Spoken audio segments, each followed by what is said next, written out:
नमस्कार, प्रभा साक्षी के साप्ताहिक कार्यक्रम चाय पर समीक्षा में आप सभी का स्वागत है। हमेशा की तरह प्रभा साक्षी के संपादक नीरज कुमार दुबे जी मौजूद हैं, जो मौजूदा घटनाक्रम की पूरी समीक्षा करेंगे।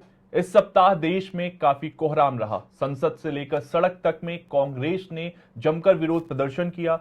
यह विरोध प्रदर्शन ईडी की कार्रवाई को लेकर है या फिर महंगाई और जीएसटी के मुद्दे पर? सर, सीधा सवाल आपसे, क्योंकि एक तरफ ईडी लगातार कांग्रेस पर हमले कर रही है, ऐसे आरोप कांग्रेस लगा रहा है, और दूसरी तरफ हम देख रहे हैं कि कांग्रेस के नेता कह रहे हैं कि ये विरोध प्रदर्शन जो हम कर रहे हैं वो महंगाई जीएसटी के खिलाफ है। देखिए, इसमें कांग्रेस को प्रदर्शन का अधिकार है और खासतौर पे जो विपक्ष में रहता है उसका दायित्व होता है कि वो जनहित के मुद्दों को लेकर अपनी आवाज़ उठाए। जी। कांग्रेस वो कर भी रही है और करती हुई दिख भी रही है, सड़कों पर भी दिख रही है, सदन में भी जैसा आपने जिक्र किया, और सड़क पर भी। अब बात आती है कि जो वो कर रही है उसमें कितना जनता के लिए है और कितना खुद के लिए है। अब जनता के लिए जो है, अब उसमें संसद में चर्चा हुई।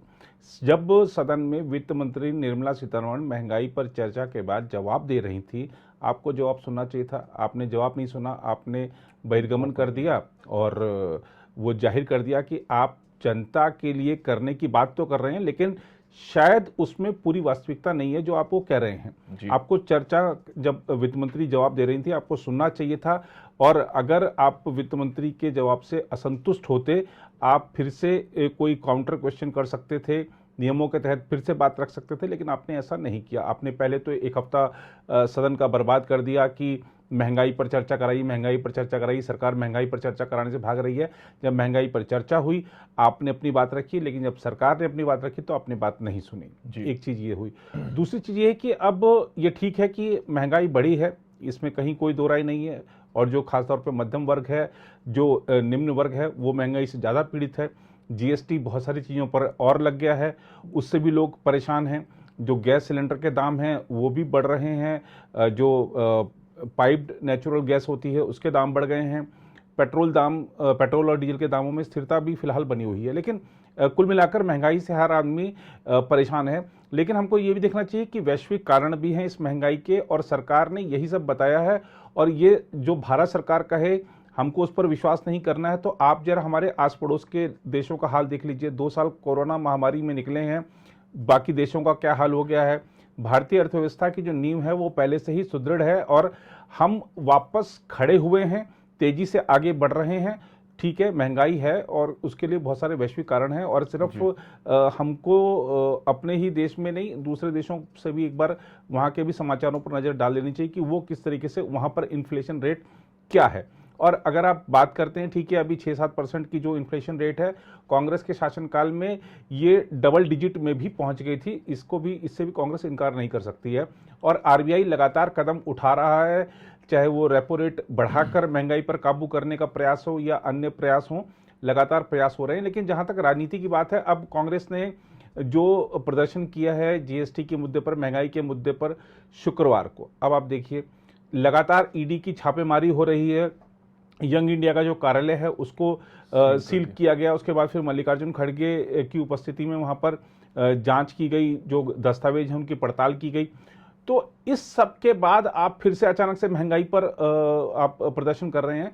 दरअसल कांग्रेस, आप देखिए, पिछले इस हफ्ते को अगर हम पूरा घटनाक्रम देख लें तो आप सोमवार से लेकर आप शुक्रवार तक का घटनाक्रम उठा लीजिए, लगातार कांग्रेस जांच एजेंसियों के निशाने पर रही है अनियमितताओं के आरोपों के चलते। अब कांग्रेस ने ये देखा कि ये जो आरोप लग रहे हैं हम पर, जो जांच हो रही है, जो रेड पड़ रही है, जो कार्यालय सील हो रहे हैं, हमारे नेताओं से पूछताछ हो रही है, इससे जन समर्थन हमको नहीं मिल रहा है। जनता हमारे साथ नहीं जुड़ रही है। कार्यकर्ता तो हमारे साथ खड़े हो जा रहे हैं, लेकिन जनता हमारे साथ नहीं जुड़ रही है। तो जनता को कब जोड़ सकते हैं? जब हम उससे संबंधित मुद्दे उठाएंगे। तो जनता से जुड़े मुद्दे उठाए गए। अब वो कांग्रेस ने, इसलिए आप देखिए कि जब नेशनल हेराल्ड में के दफ्तर में जब सील हुआ, उसके एक दिन बाद वहाँ पे जांच वाँच हुई, उसके बाद फिर कांग्रेस को फिर से एक बार महंगाई के मुद्दे की याद आई, उसने प्रदर्शन किया। और सिर्फ दिल्ली की सड़कों पर ही नहीं, देश के विभिन्न शहरों में कांग्रेस कार्यकर्ता, नेता उतरे। दिल्ली में भी राहुल गांधी और प्रियंका गांधी हिरासत में लिए गए।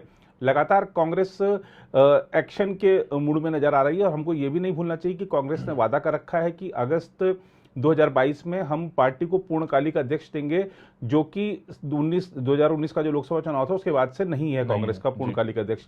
तो कांग्रेस को वो अध्यक्ष भी देना है, पार्टी को सक्रिय भी रहना है। पार्टी को ये भी दिख रहा है कि बहुत सारी पार्टियां राज्यों से आकर दिल्ली में विपक्ष का नेता बनना चाहती हैं, तो हमको उनसे भी लड़ना है। सिर्फ बीजेपी से लड़ाई नहीं है, ममता बनर्जी से भी लड़ाई है, केसीआर से भी लड़ाई है, और भी बहुत सारे नेता हैं जिनसे लड़ाई है। तो ये मुझे लगता है कि बहुत सारे घटनाक्रम ऐसे हैं, और खासतौर पर चूंकि इस तरीके की बहुत सारी कांग्रेस की प्रदेश कार्य समितियों ने प्रस्ताव भी पारित किए हैं कि राहुल गांधी को फिर से अध्यक्ष बनाया जाए, तो राहुल गांधी को एक बार फिर से प्रोजेक्ट करने के लिए भी ये सब चीजें हो रही हैं।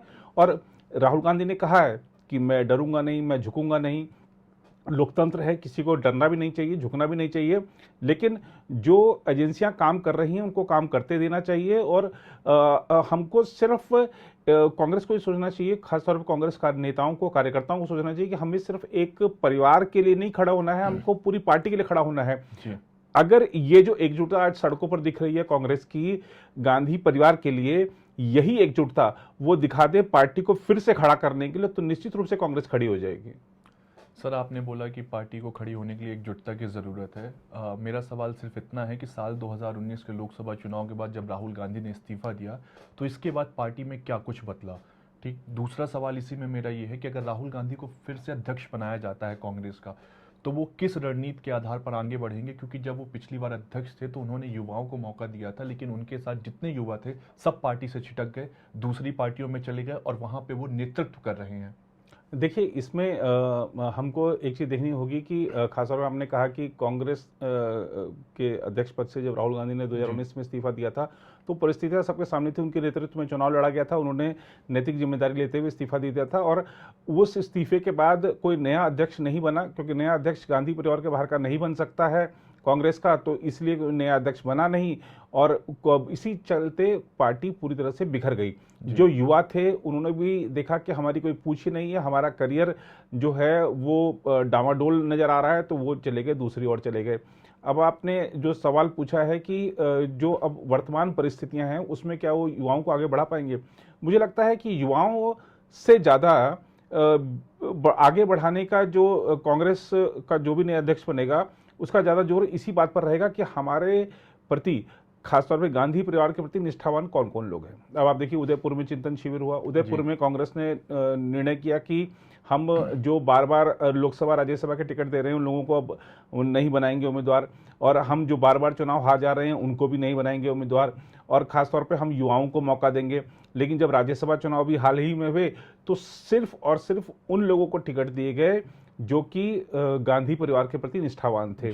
जयराम रमेश जैसे लोग जो कि अनेकों कार्यकाल राज्यसभा में पूरा कर चुके हैं, उनको फिर से टिकट दे दिया गया। तो ये युवाओं को कहाँ मिला, आप बताइए मुझे, कि जो टिकट मिले हैं वो, ठीक है कि अब इमरान प्रतापगढ़ी का आप नाम ले लीजिए या रणदीप सुरजेवाला का नाम ले लीजिए, लेकिन ये लोग क्या गांधी परिवार के प्रति निष्ठावान है। युवा से ज़्यादा अहमियत जो इनका महत्व है इस बात का है कि वो गांधी परिवार के प्रति निष्ठावान है।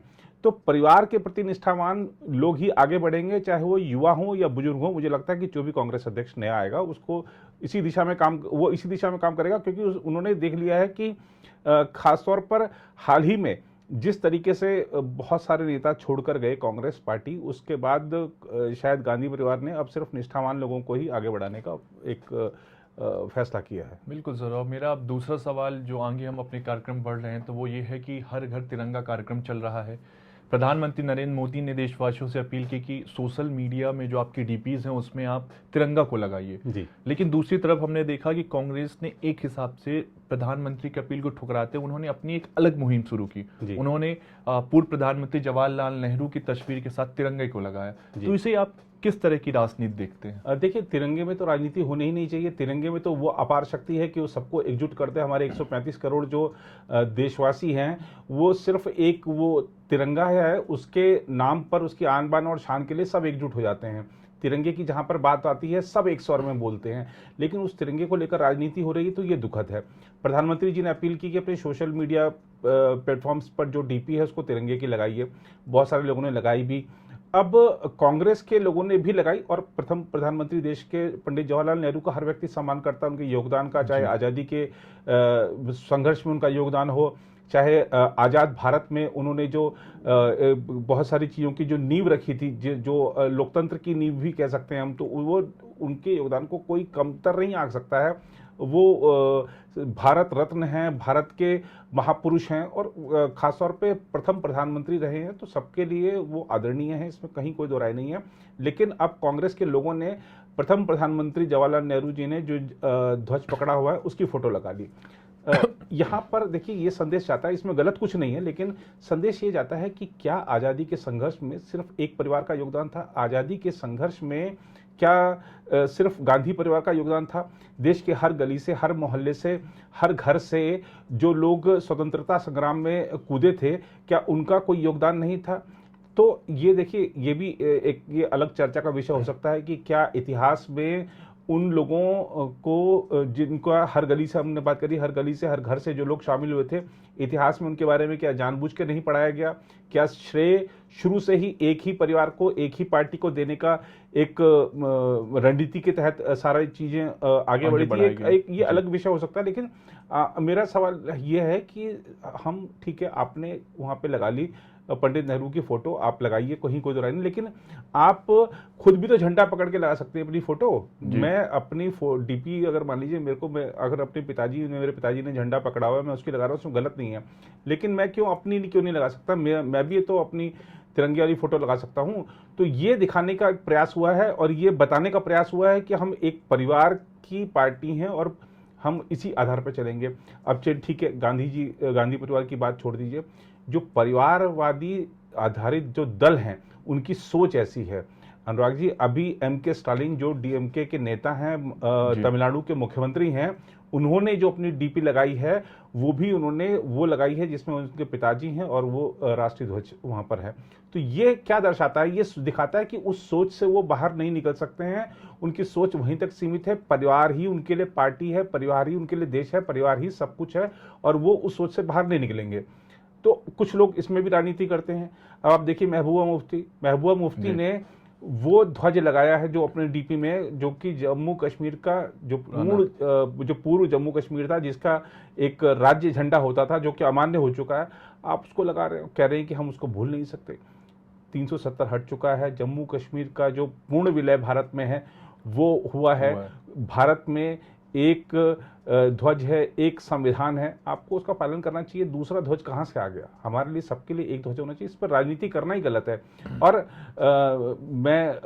हमने जब खासतौर पे जब बीजेपी ने तिरंगा बाइक रैली निकाली तो उसमें बीजेपी सांसद मनोज तिवारी की एक बात मुझे लगी कि पता नहीं वो अगर ऐसा होता तो वो करते या नहीं करते, वो अलग बात है, लेकिन उन्होंने जो बात कही, अगर ऐसी सोच सभी लोगों में आए तो वो एक हमारे जब हम आज़ादी का अमृत महोत्सव मना रहे हैं तो उसमें एक नया उत्साह आ जाएगा। मनोज तिवारी ने कहा कि अगर राहुल गांधी तिरंगा बाइक रैली निकालते या तिरंगा रैली निकालते और सबको आमंत्रित करते तो हम उसमें जरूर जाते। अब पता नहीं वो ऐसा अगर राहुल गांधी करते उसमें जाते नहीं जाते, लेकिन अलग बात है। लेकिन अगर ऐसी सोच सबकी हो जाए तो वाकई में हमारा जो अमृत काल है ये, और ये अमृत काल अमर हो जाएगा, बस ये लगा लीजिए जी। और एक बहुत खूबसूरत शेर है कि दुश्मनी जमकर करो मगर ये गुंजाइश रहे कि जब कभी हम दोस्त हो जाएं तो शर्मिंदा ना होना पड़े। जी, कुछ इसी तरह से हर घर तिरंगे कार्यक्रम को आपको भी बढ़ाना चाहिए। भले ही आप किसी पार्टी के साथ तिरंगे की तस्वीर नहीं लगाना चाहते हैं तो आप अपनी